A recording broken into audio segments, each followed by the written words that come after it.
Or what do you think about the idea that in order to be like sexually liberated, you need to have like many or as many sexual partners as you want? Because that's something that I'm hearing a lot, and I've got some pushback with that because I mean, for me, and this is something which I found from some of my studies, was that you can be sexually liberated and be celibate or be in one relationship. Do you know what I mean, kind of thing? But I just think Yeah, there's a lot I of agree. pressure.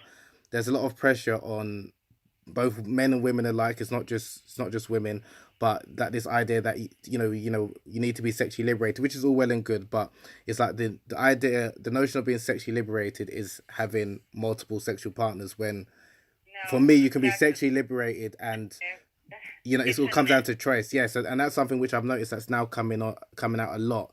That this idea that because I'm sexually liberated, that I have multiple partners. When my understanding is that you can be sexually liberated, but it's who you want to have sex. If you don't want to have sex with anyone, if you want to be monogamous, if you want to be polygamous, that's up to you.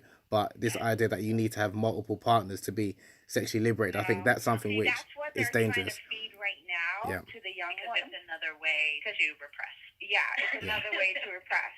And because we talk about it all the time on the show about energy and like every time you're letting someone in, you're mixing that person's energy into your energy, and it's actually creating. It's like, okay, yeah, you could be liberated. It's go ahead, but it's really actually working against you. It is Mm. because you're still here. Here's the thing about it, and I've spoken about this countless times on my Instagram live when people have asked me these questions, and they ask because I'm celibate right now. Okay, that's good. So, and I have had the most sexual liberation in my past year of celibacy than I ever have in my entire life. Mm-hmm. And I consider myself to be a very sexually liberated woman. But I will say this: if you are in any way, shape, or form carrying shame with you in your sexual chakras, you are exchanging that energy with also people who have sexual repressed energy in their chakras.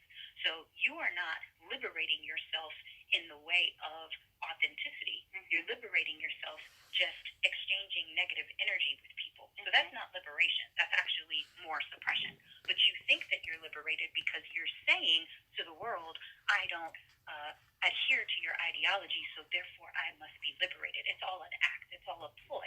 It has to start with your own self-awareness, as with anything in life, is what is going to gravitate toward you and magnetize toward you is who you are. So you can have somebody who is disassociated with themselves, thinking that they're liberated, sleeping with 5 and 6 people, going around spreading that, or you can have a person who is self-aware and finds two amazing partners to take them to climax, and that's their version of liberation. Or in the case with myself, being very clear on what I desire, mm-hmm. and finding the most pleasure within my own self-love sessions. Mm-hmm. And I have the most amazing climaxes by myself than I know half the women do in LA. Mm-hmm. So I think that is a myth, and I think that it goes into understanding yourself. If you don't have self-awareness, you will be just as jacked up with one person, mm-hmm. as you can be with 10. Yep. I agree with that. No, and you will be worse with 10. I agree with that 100%.